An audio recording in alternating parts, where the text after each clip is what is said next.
Assalamualaikum warahmatullahi wabarakatuh. Alhamdulillah wassalatu wassalamu ala Rasulillah wa ala alihi wa ashabihi wa man ittaba bihudahu ila kamisa wa ba'du. Qala Allah Ta'ala ya ayyuhalladzina amanu taqullaha haqqa tuqatih wa la tamutunna illa wa antum muslimun. Ma'asyiral muslimin, jamaah yang dirahmati oleh Allah Subhanahu wa taala. Alhamdulillah pada sore hari ini kembali kita masih dipertemukan oleh Allah Subhanahu wa taala dalam kondisi sehat walafiat, dalam nuansa yaitu puasa di bulan suci Ramadan. Salawat dan salam semoga selalu terlimpahkan kepada Nabi kita Muhammad sallallahu alaihi wasallam.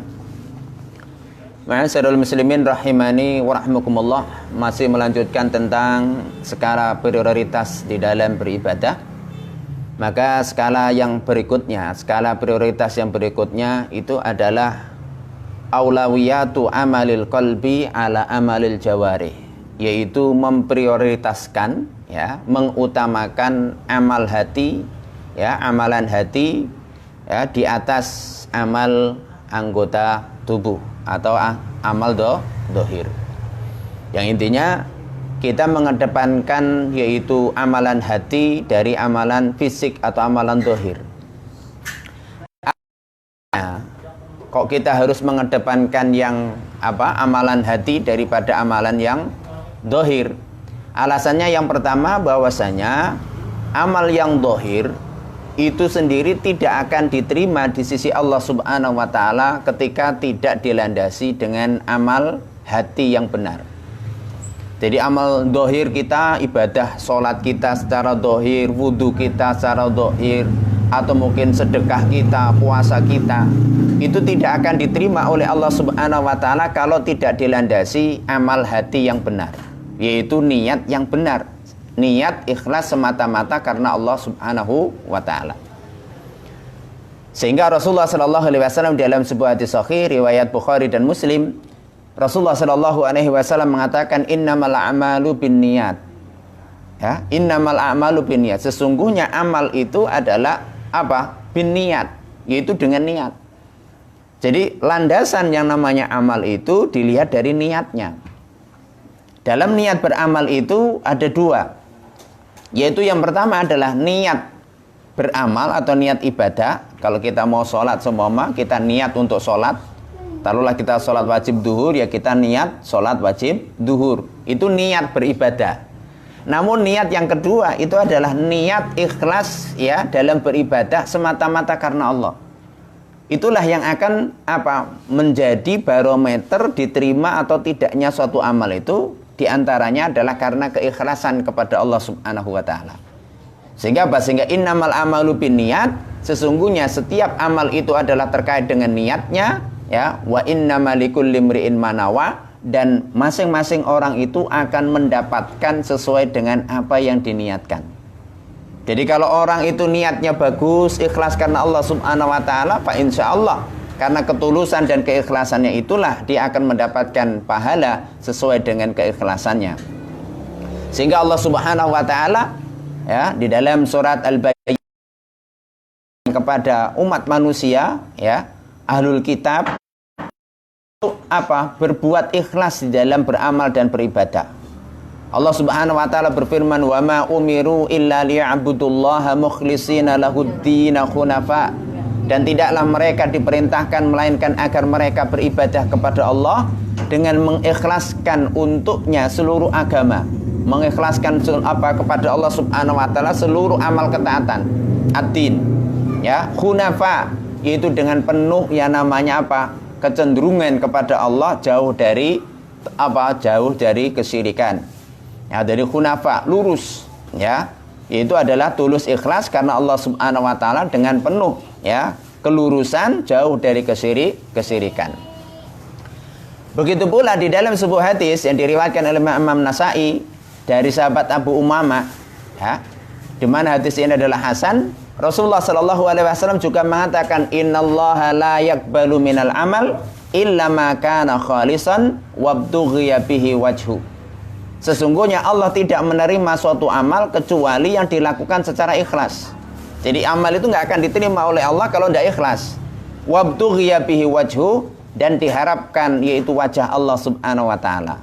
Di antara makna dari yang namanya ikhlas itu adalah semata-mata berharap ya pahala dari Allah, berharap ingin bertemu dengan Allah Subhanahu wa taala. Ya, jadi tidak ada yang namanya apa? Niat-niat yang lain. Ya, tidak ada niat-niat yang lain. Ini alasan yang pertama.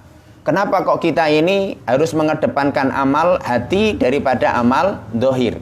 Ya, memperbaiki amal hati itu lebih adalah apa? Lebih istilahnya apa? Kita kedepankan daripada amal dohir kita. Yang kedua alasannya, li'annal qalba huwa haqiqatul insan. Nah, jadi apa? Jadi alasan yang kedua itu karena hati itu adalah hakikat dari yang namanya nilai dari manusia.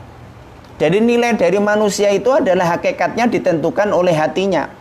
Sehingga baik atau buruknya seseorang itu diantara barometernya itu adalah hatinya. Ya, barometernya itu adalah hatinya. Ini alasan yang kedua. Jadi apa? Hakikat dari manusia itu ya nilainya di hadapan Allah itu adalah dilihat dari hatinya, yaitu ketakwaannya. Sehingga oleh karena itu Rasulullah SAW di dalam sebuah hadis riwayat Bukhari Muslim, beliau mengatakan ala inna fil jasadi mudghah, ya. Ketahuilah bahwasanya di dalam jasad itu ada yang namanya adalah sekerat daging, mudghah. Idza saluhat saluhal jasadu kullu. Kalau sekerat daging itu adalah bagus, baik, ya, maka baguslah seluruh fisiknya. Maksudnya apa? Ini kalau secara hukum fisik, ya, bahwasanya ketika sekerat daging tersebut itu adalah baik, ya, maka apa? Maka sehatlah fisiknya. Ini kalau secara fisik. Tapi kalau secara makna yang daripada makna ya, itu kebaikan, berarti apa? Kalau yang namanya hatinya ini baik, maka baik pula yang namanya seluruh apa? Pemikirannya, sepak terjangnya, perbuatannya itu pun akan baik. Nah, kenapa? Karena yang namanya orang berbuat apapun itu berawal dari ideologi kalau bahasa kita. Berawal dari keyakinan. Ya, orang mau melangkah kayak apapun itu adalah berawal dari yang namanya adalah ideologinya. Ya, dia punya pemikiran kayak begini, dia mengatakan kayak begini, dia ibaratnya berbuat kayak seperti ini pasti karena didorong ya dari yang apa ada di dalam hatinya, yaitu adalah keyakinan dan ideologinya. Wa idza fasadat fasadal jasadu kullu. Kalau ya sekerat daging tersebut itu adalah rusak seluruh tubuhnya. Ala wahyil qalb, ketahuilah itu adalah al-qalbu. Yaitu adalah al-qalbu itu kalau secara fisik jantung, tapi kalau secara maknawi itu adalah mata hati. Ya, jadi apa? Jadi kalau hatinya benar, ya, maka apa? Pikirannya juga akan benar, perbuatannya juga akan benar. Begitu pula kalau secara fisik, kalau jantungnya sehat, Pak, insya Allah seluruh tubuhnya pun akan sehat, akan menyebabkan orang itu sehat. Tapi kalau orang ini jantungnya sudah rusak, ya rusak pula seluruh apa fisiknya. Di dalam hadis tadi itu sangat jelas bahwasanya yang namanya hati, ya, amalan hati itu menjadi barometer, ukuran, ya, untuk menunjukkan baik atau buruknya dari amal dohir dari seseorang. Kemudian dalam hadis yang lain, Rasulullah SAW dalam hadis riwayat Muslim dari sahabat Abu Hurairah, Rasulullah SAW telah berfirman, Innallaha la yanduru ila ajzamikum wa suwarikum walakin yanduru ila qulubikum. Sesungguhnya Allah itu tidak melihat pada fisik kalian. Jadi kalau kita ini sudah di hadapan Allah Subhanahu wa taala itu kita nggak akan dinilai oleh Allah itu dari apa? Fisik kita ganteng atau cantik, ya, atau jelek, itu nggak dinilai oleh Allah Subhanahu wa taala. Ya, kenapa? Karena nanti kalau orang itu nanti sudah di surga, kalau masuk surga itu kan sudah berubah. Ya. Jadi nggak ada orang yang jelek di surga itu, kan begitu. Sehingga apa? Sehingga nanti oleh Allah Subhanahu Wa Taala Allah menilai kalau sudah di pengadilan Allah di akhirat itu Allah nggak melihat fisik kita. Jadi Allah tidak melihat fisik kita. Wala ila suwarikum, tidak melihat fisik kalian gagah atau tidak. Ya. Kemudian apa? Wasuwarikum, bentuk kalian. Ya. Kamu itu cantik atau mungkin tidak, ya, ganteng atau tidak, itu nggak akan dilihat oleh Allah Subhanahu wa taala. Walakin yanduru ila qulubikum, akan tetapi Allah itu adalah melihat hati kalian. Ya, jadi Allah akan melihat apa yang ada di dalam hati kita. ya, hatimu itu benar atau tidak, keyakinanmu itu benar atau tidak, amal hatimu itu benar atau tidak. Nah, sehingga apa? Sehingga dari sini sangat jelas bahwasanya kenapa kita harus memprioritaskan amal hati kita, membenahi hati kita sebelum membenahi fisik kita. Sebelum yang namanya membenahi yang namanya amal-amal dohir kita. Karena apa? Karena amal dohir ya itu pun tetap akan barometer untuk bisa diterima oleh Allah itu kembalinya adalah kepada yang namanya amal hati. Ma'asyiral muslimin rahimani wa rahimakumullah. Sehingga oleh karena itu ya kita sebagai seorang muslim dan mukmin itu hendaknya lebih intens memperbaiki hati kita, memperbaiki amal hati kita. Ya. Supaya apa? Supaya benar-benar hati kita ini adalah selamat. Ada kalanya kita ini lebih senang memperhatikan masalah dohir. Ya, masalah dohir. Dohir salatnya perbagus yang luar biasa, tapi hatinya tidak pernah dibenahi. Ya, maka apa? Itu pun akan menjadikan sia-sia. Sebagaimana kalau dijelaskan para ulama bahwasanya yang syarat diterimanya suatu amal itu kan dua, dohir dan batin. Dohirnya benar, tata cara ibadahnya benar sesuai dengan yang diajarkan oleh Nabi. Kemudian secara hatinya itu juga ikhlas karena Allah Subhanahu wa ta'ala. Ma'asyiral muslimin rahimani wa rahimakumullah. Kita ambil contoh ya. Kalau di dalam bahwasanya Allah Subhanahu wa ta'ala itu akan banyak melihat itu barometernya adalah barometer hatinya. Kita ambil contoh di dalam ayat Al-Qur'an di dalam surat Asy-Syu'ara ya, Allah Subhanahu wa ta'ala ketika Allah Subhanahu wa ta'ala berfirman wala tuhzuni yauma yub'atsun ya, dan tidaklah ya dia itu akan membuat aku sedih nanti pada hari di mana manusia itu dibangkitkan.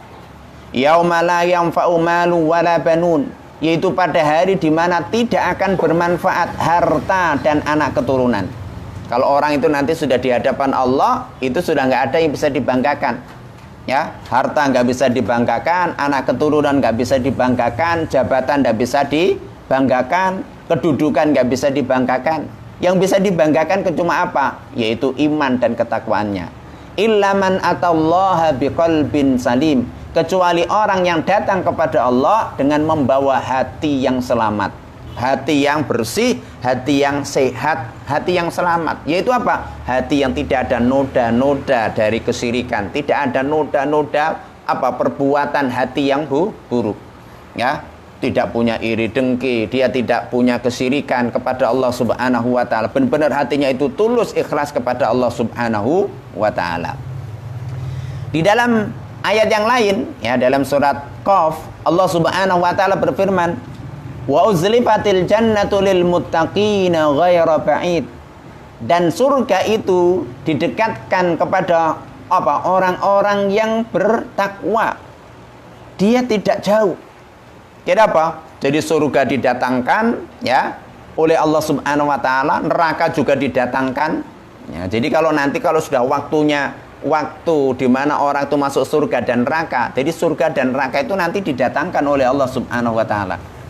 Di dalam sebuah hadis itu diriwayatkan neraka ya, kalau dalam surat Qaf itu kan waji'a yauma idzin bi jahannam, dan pada hari itu didatangkanlah neraka jahanam. Jadi neraka jahanam itu didatangkan.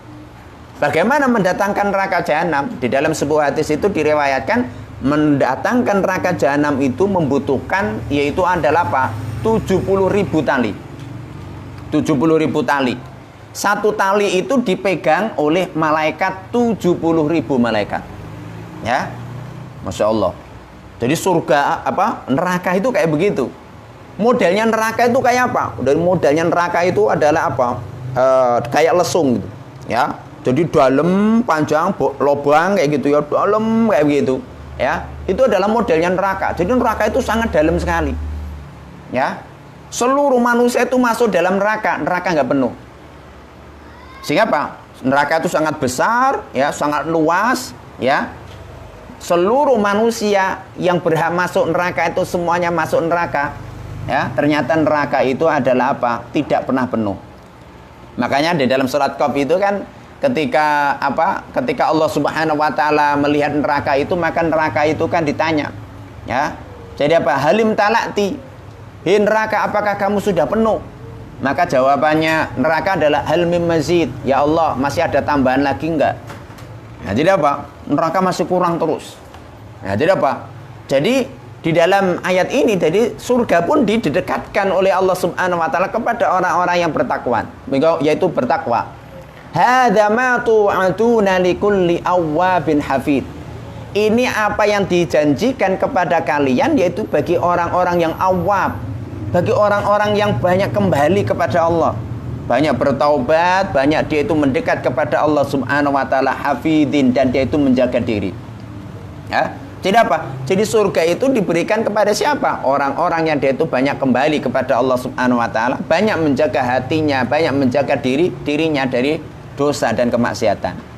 Man khasyar rahmana bil ghaib, yaitu orang yang dia itu adalah punya rasa takut kepada Zat yang Maha Pengasih, ya, secara gaib.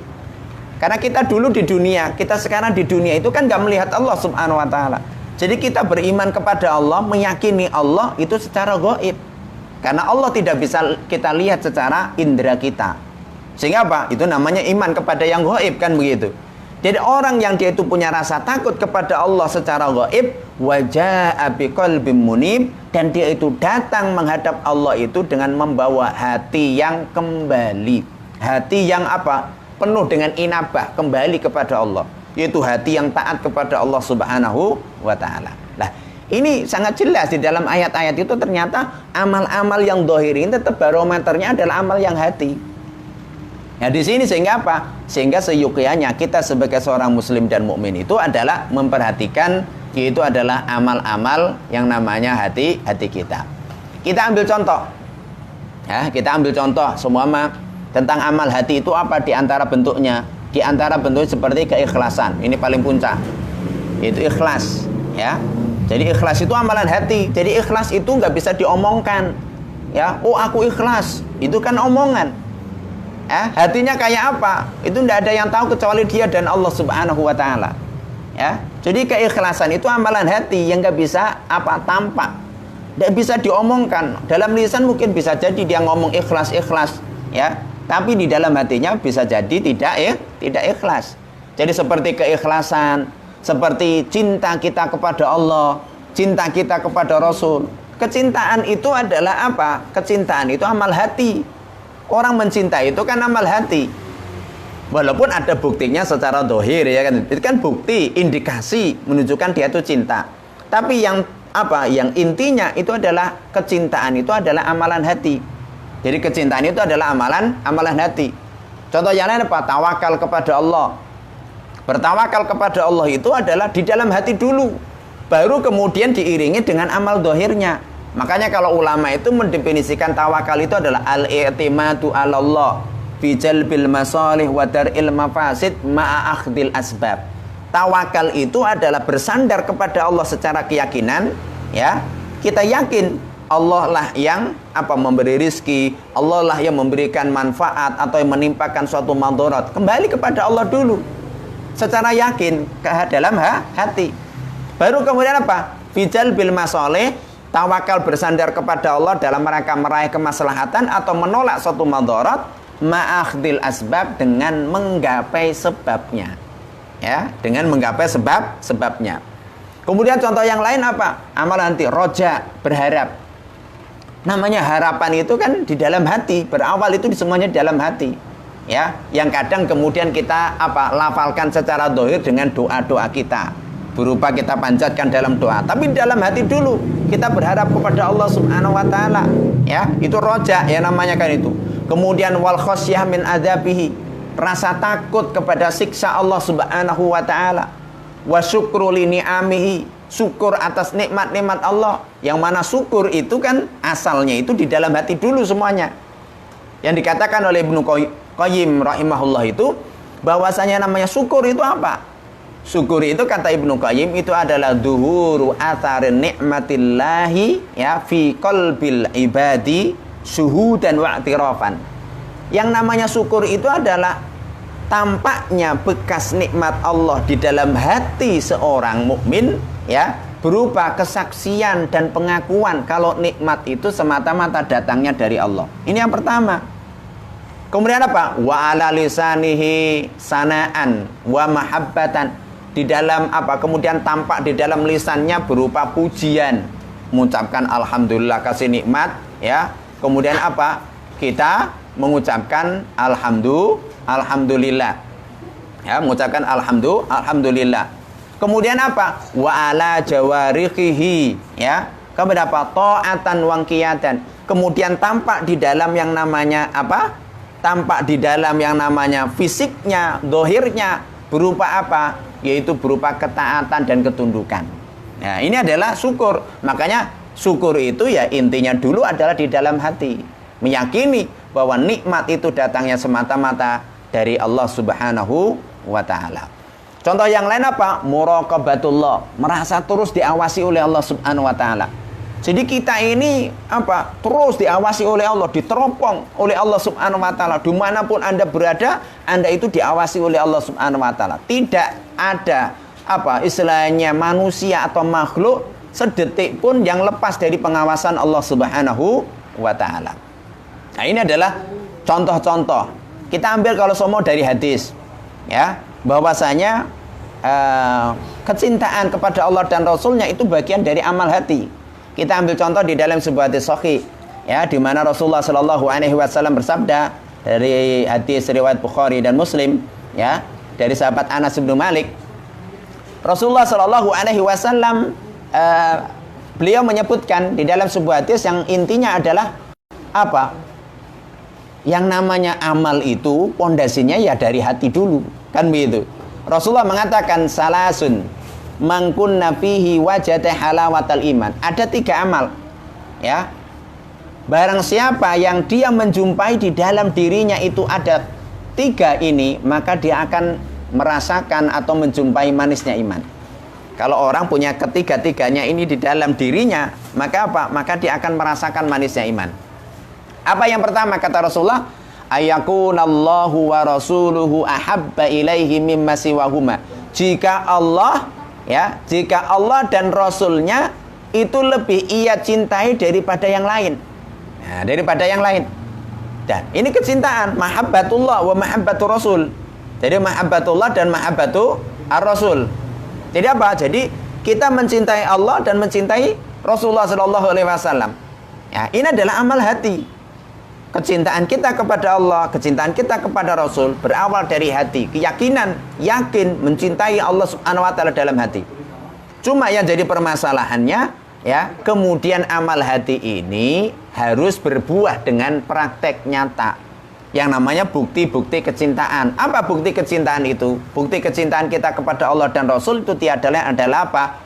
Ittiba, yaitu mengikuti, taat kepada Allah dan taat kepada Rasulullah Sallallahu Alaihi Wasallam. Ini yang pertama. Kalau kita pengen merasakan manisnya iman, maka dalam hadis itu adalah kita harus mencintai Allah dan Rasulnya melebihi daripada yang lain. Ya, ada tingkatan dalam kecintaan. Jadi kalau kita pengen meraih manisnya iman, Allah itu harus lebih kita cintai daripada yang lain. Baru setelah itu Rasulullah. Baru setelah Rasulullah adalah seperti orang tua kita, ya. Kemudian apa? Pasangan kita, ya, anak-anak kita, baru nanti harta, benda dan sebagainya itu udah nomor keberapa, cinta yang nomor keberapa. Pertama itu adalah cinta kita kepada Allah. Kalau Anda sudah mencintai Allah melebihi dari cinta Anda kepada, maka apa? Pasti Anda akan meraih yaitu manisnya iman. Kemudian yang kedua kata Rasulullah, wa ayyuhibbal mar'a la yuhibbuhu illa lillah, dan hendaknya dia itu mencintai seseorang, tidaklah ia mencintai orang tersebut kecuali karena Allah. Nah, ini pondasi. Kita mencintai orang itu harus karena Allah. Kalau kita mencintai orang itu karena Allah, berarti kita berkumpul ya karena Allah, berpisah pun karena Allah Subhanahu wa taala. Ya, jadi kayak seperti itu. Jadi bukan karena materi. Kenapa? Karena yang langgeng, ya. Jadi apa? Persaudaraan yang langgeng itu persaudaraan karena apa? Karena cinta karena Allah. Ya. Kalau persaudaraan karena kerabat itu bisa jadi pisah. Buktinya apa? Ketika dia nanti tidak beriman, kerabat kita tidak beriman, maka apa? Mesti akan pisah dengan kita. Di dunia pun kita akan pisah, apalagi di akhirat. Orang yang mati dalam kondisi tidak beriman, tempatnya di dalam neraka. Orang yang mati dalam kondisi beriman, tempatnya di dalam surga. Berpisah.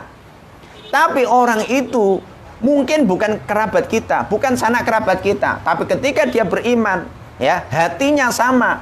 Kita cintai karena Allah. Karena dia beriman, kita cintai. Maka apa? Nanti kita akan berkumpul di dalam surganya Allah Subhanahu wa ta'ala. Nah, ini menunjukkan bahwasanya apa? Ini perhatian kepada kita. Hendaknya mencintai seseorang itu harus landasannya karena Allah Subhanahu wa taala. Mencintai orang mukmin pun landasannya karena Allah. Ketika orang mukmin itu memang taat beribadah kepada Allah, ya kita cintai. Kalau dia ahlu maksiat, ya kita benci karena kemaksiatannya.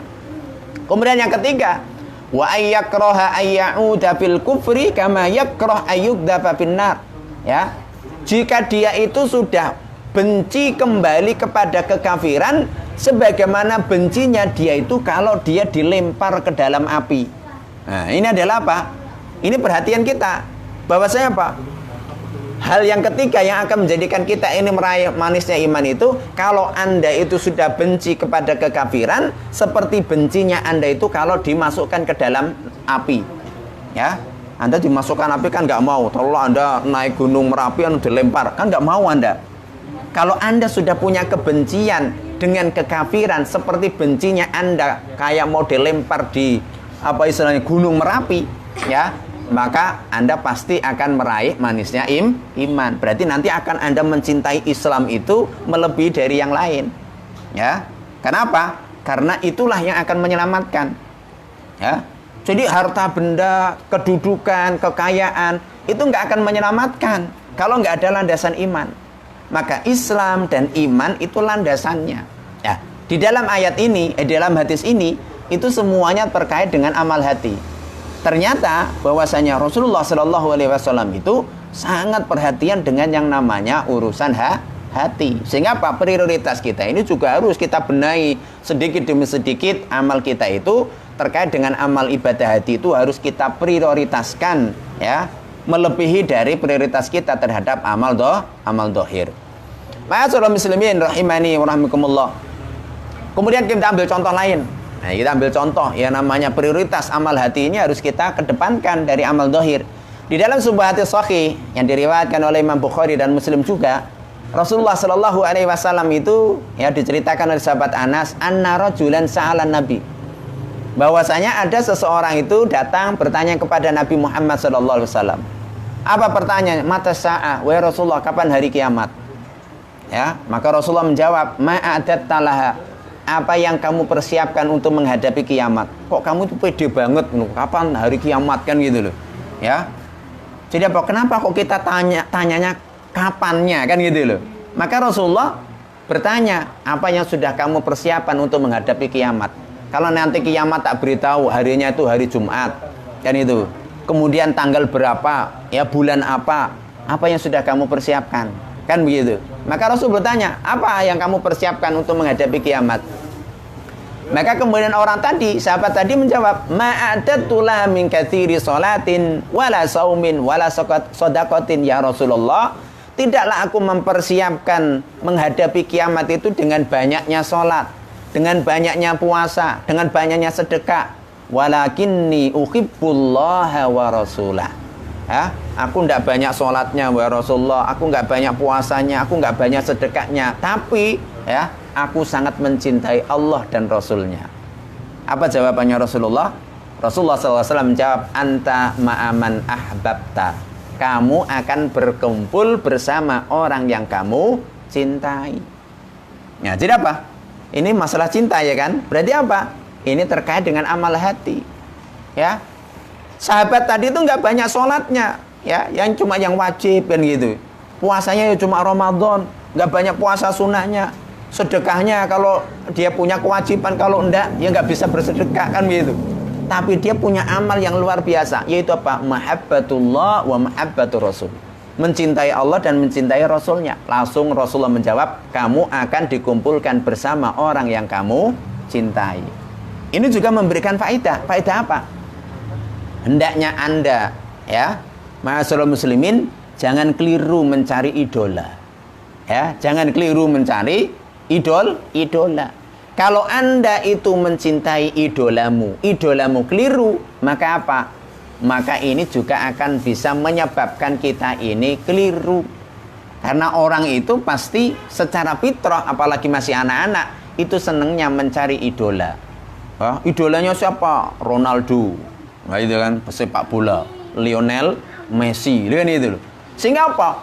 Sehingga dia pengen niru, ya, yang namanya Ronaldo dan Lionel Messi. Ketika Ronaldo punya apa? Model potongan rambut baru. Wah, dia apa? Karena idolanya, dia juga pengen niru. Nah, akhirnya apa? Di sini letaknya. Jadi jangan salah, Anda itu mencari idola. Ketika idola Anda itu, ya, orang-orang yang tidak benar, ya, tokoh-tokoh yang tidak benar, maka itu pun akan memotivasi Anda untuk melakukan seperti apa yang mereka lakukan. Dan yang kedua, Anda bisa dikumpulkan dengan orang-orang yang Anda cintai. Jadi jangan salah mencari idola, ya. Jangan sampai seorang muslim idolanya penyanyi, ya, idolanya, ya, orang-orang yang tidak benar. Ya, jadi apa? Jadi kita harus mencari idola yang benar-benar nanti bisa berkumpul di dunia dan di akhirat. Ma'asyiral muslimin rahimani wa rahimakumullah. Sehingga oleh karena itu, ya, kita sebagai seorang muslim dan mukmin, ya, hendaknya kita ini adalah perhatian dengan amal-amal hati kita, ya. Kita perhatikan dengan sebaik mungkin, ya, dengan apa? Dengan kita latih, ya, memperbaiki dari mulai rasa cinta kita kepada Allah, rasa takut kita kepada Allah, tawakal kita kepada Allah Subhanahu wa taala. Ini kita benahi pelan-pelan. Ya, kita benahi pelan-pelan. Dalam pembahasan yang kita sampaikan tadi bukan dalam arti kita menyepelekan tentang amal zahir, tidak.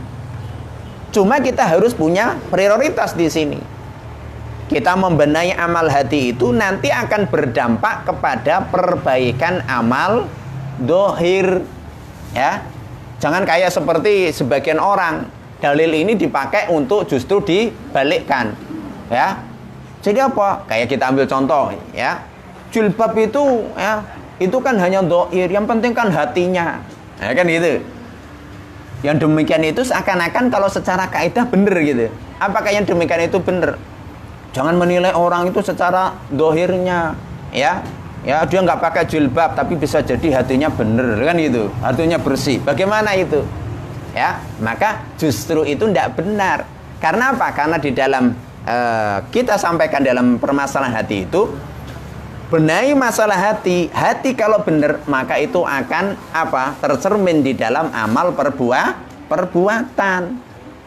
Kalau orang itu hatinya benar, seorang muslimah itu hatinya benar, ya, imannya kepada Allah benar, imannya kepada masalah jilbab itu benar, ya mesti dia pakai jilbab. Kenapa? Karena berawal dari hati. Berarti kalau dia belum pakai jilbab, berarti imannya masih lemah, ya kan itu.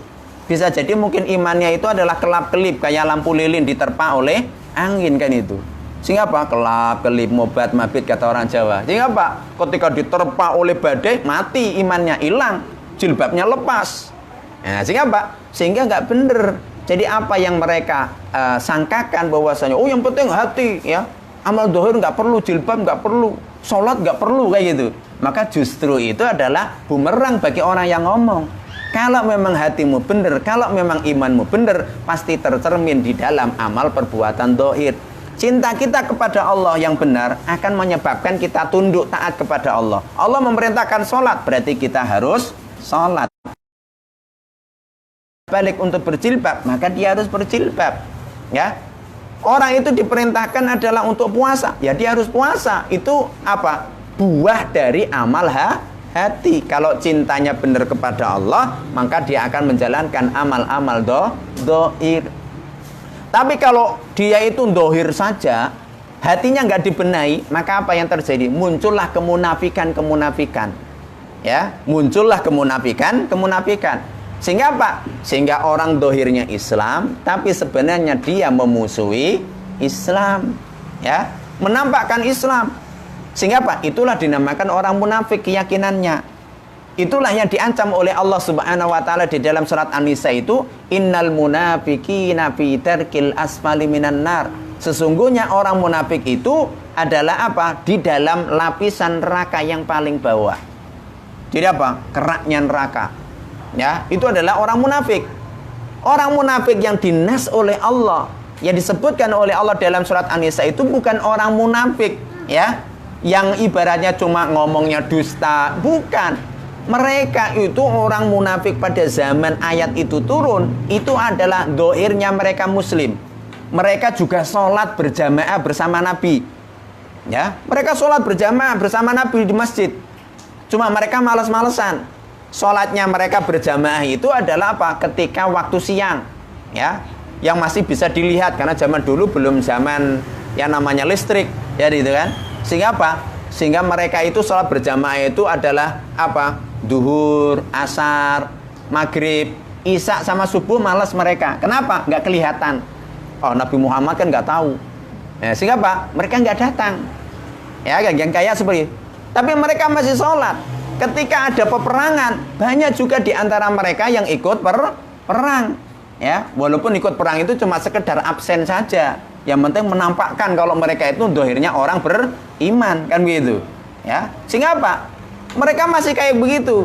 Sehingga apa? Itu sudah dicap oleh Allah bahwasanya mereka itu di dalam neraka kekal selamanya. Kan begitu. Bahkan yang paling bawah, kan begitu.